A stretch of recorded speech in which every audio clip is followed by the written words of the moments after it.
One dark and stormy night many years ago, Mother Leeds cried out in anger and pain. This birth, the 13th child she had bore, was the most painful she had to endure. As the infant tore at her in its quest to leave the body, she screamed out 5 fateful words. Let it be the devil. Perhaps the Lord of Darkness heard her, because the cursed baby sprouted bat wings and a forked tail as it exited the womb. The midwife cried in terror at the baby's face. It had the eyes and horns of a goat. Today, on Screen to Screen, we take a look at the Jersey Devil, a creature said to haunt the Pine Barrens in southern New Jersey. Before we plunge into the madness of this American folklore, make sure you subscribe to The Graveyard Shift and let us know in the comments which true-life horror stories you'd like for us to cover in the future. 12 children roamed the village of Leeds Point in the early 1700s. The townsfolk smiled when any of the Leeds children passed by. They were happy, pleasant kids, always ready with a smile and a melodic hello. Everyone wondered how such good children could possibly be the offspring of Mother Leeds, the matriarch of the town. A bitter, resentful woman who was often seen berating her husband, a man more often drunk than not, and complaining about everyone in the village. It was believed that she spent the nights under each full moon with the devil himself. Perhaps she did, as her 13th child was born a monster and was terrorizing the area ever since. Reports of a winged creature standing on 2 hooved feet began almost immediately, as if the satanic offspring of the wicked Mother Leeds found a need to feed. Not able to suckle at the teat of his mother, the creature was bound to ravage the countryside. Livestock, pets, and small prey were found shredded and devoured. People grew fearful of the shadows, lest they grow wings and fly away, or even more terrifying, towards them. Was Mother Leeds a witch? Speculation of this spread throughout the village like an infected rat, poisoning many against her. Her fits of anger, her mysterious disappearances, and the strange disasters that seemed to haunt the town fit this theory.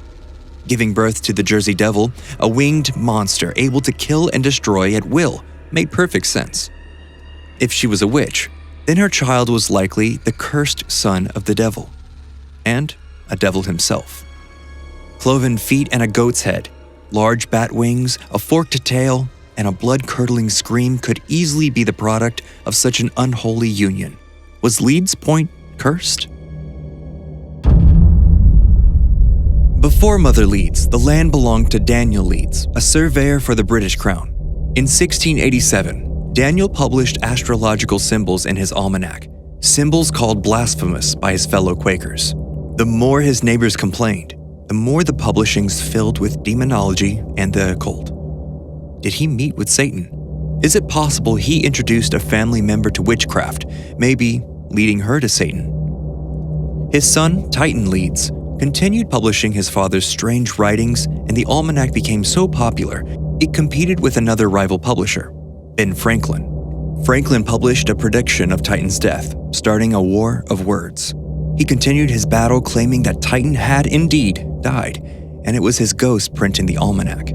Perhaps a joke by one of America's founding fathers, or maybe Ben Franklin knew a dark truth about his competitor.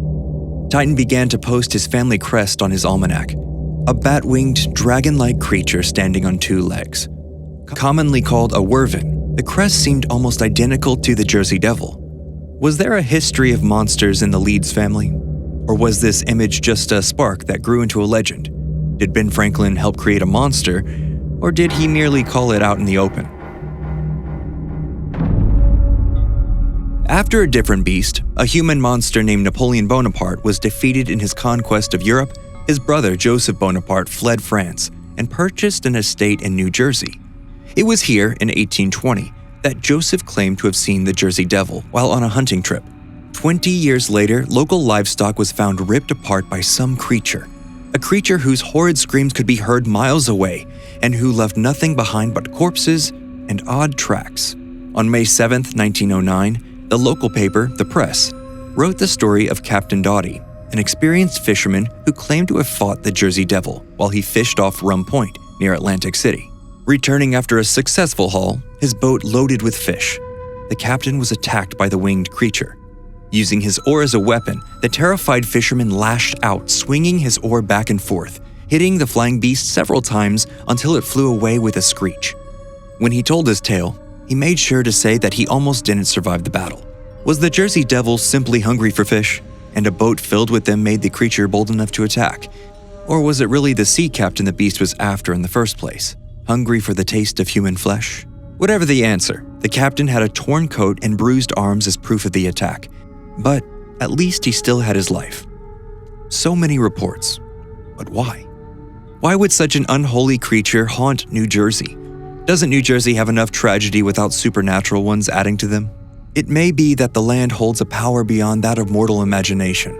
New Jersey played host to pirates, Captain Kidd, whose ghost haunts the land, searching for a treasure buried in pine barrens.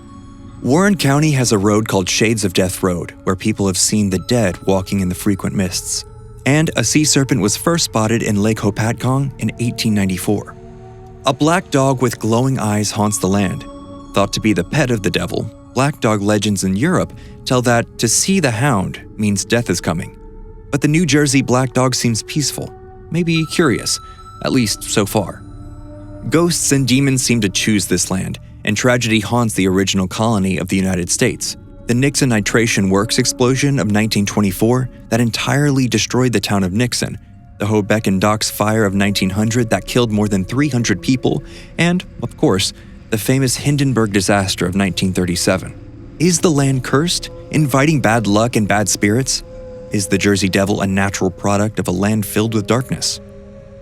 New Jersey was the home of a large population of Native Americans before they were decimated by the disease brought on by early Europeans. Those remaining often found themselves competing for land and resources with their foreign guests, often with bloody results. It is possible the land holds the ghosts of tragedy, that a spiritual force binds good and bad spirits to the Barrens of New Jersey. Perhaps the devil himself walks the land, feeling the power of darkness as if it were home. Humans are fascinated by stories of darkness or urban legends that keep us up at night. The shadows beyond our vision holds our imagination. The more dangerous, mysterious, and evil something may be, the more we desire to see it, to be terrified by it, to want to capture it. Maybe we simply want to control our own fate. So it should come as no surprise that the Jersey Devil has wormed its wicked way into our heart and our culture. When the Colorado Rockies, a National League hockey team, left the safe confines of Colorado and moved to New Jersey, it was inevitable that they would be renamed the New Jersey Devils, a name chosen by a poll of the residents. On June 13, 2021, the Jersey Devil coaster opened at Six Flags in Jackson Township, New Jersey. A 130-foot drop offers the horrific thrill you might experience as if you fled the embrace of the Jersey Devil himself. The great Bruce Springsteen, a New Jersey native, eulogized the monster with his song, A Night with the Jersey Devil. Ram's head, forked tail, clove hoof, loves my trail. I sup on your body, sip on your blood like wine. Springsteen's image is horrible, but it also smacks of a dark Jesus image, an antichrist-like creature who feeds on your body and your blood, as if at a blasphemous Last Supper. Clearly, the tales had an impact on this songwriter. In 1993, 6.2 million viewers tuned in to see the Jersey Devil on The X-Files. The creature was actually two devils, a male and a female. In the end of the episode, both are killed with human bones found in their digestive system. It was the offspring that still lurked in the woods. Did the TV show offer an explanation for the longevity of the monster? Is the current Jersey Devil the descendant of the original? An American horror film, The Barrens, took the story of the Jersey Devil to darker depths. Released in 2012, it tells the story of a man named Richard Vineyard who takes his family on a camping trip to Pine Barrens, New Jersey. Two details remain relevant. Richard dreams of a terrifying experience in his childhood, a dream of being chased by an unseen beast. When he awakens, he is baffled to discover he is actually running away from his tent. The second detail involves a rabid dog and pain medication. Richard has been taking the medication for a bite he received just before the trip, a bite from a dog that we later learn was rabid. Throughout the movie, death seems to stalk the family, first in the form of a mutilated deer and a dog, then later, a disemboweled, missing camper. Another camper, Ryan, has been calling Richard's wife's cell phone. Extremely jealous, it is unsettling when Richard again starts to sleepwalk. this time just before the remains of Ryan are found. Richard's own knife lying beside his wife's now dead friend. Richard, overly medicated on pain pills, suffering from the effects of rabies, and in rage over his spouse's potential infidelity, is finally tied up by his wife, afraid that her husband is on a killing spree. But there is something else at work, something old that has haunted the woods of Pine Barrens, something that may mean Richard is innocent of murder. The Jersey Devil makes his presence known, and we must struggle between a madman and a devil as to who the killer is. From children's cartoons like Johnny Quest and Gravity Falls to video games like the PlayStation Jersey Devil, the unholy child of Mother Leeds has made his presence known.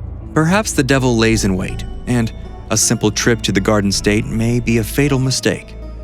So, what do you think? Is there a devil haunting the woods of southern New Jersey? Or did the man who wrote "Three May Keep a Secret if two of them are dead" build a legend against a rival writer? Is there a supernatural power in New Jersey that welcomes ghosts, monsters, and politicians to haunt the lands for all eternity? Would you spend a night in the woods camping alone or with some friends in the area of Pine Barrens? Or is the idea of sharing the seclusion of nature with the spawn of Satan too much for you to handle? Let us know in the comments below. Be sure to like and subscribe to The Graveyard Shift, leave a comment if you're brave enough, and as always, check back next time to find out what else makes it from scream to screen.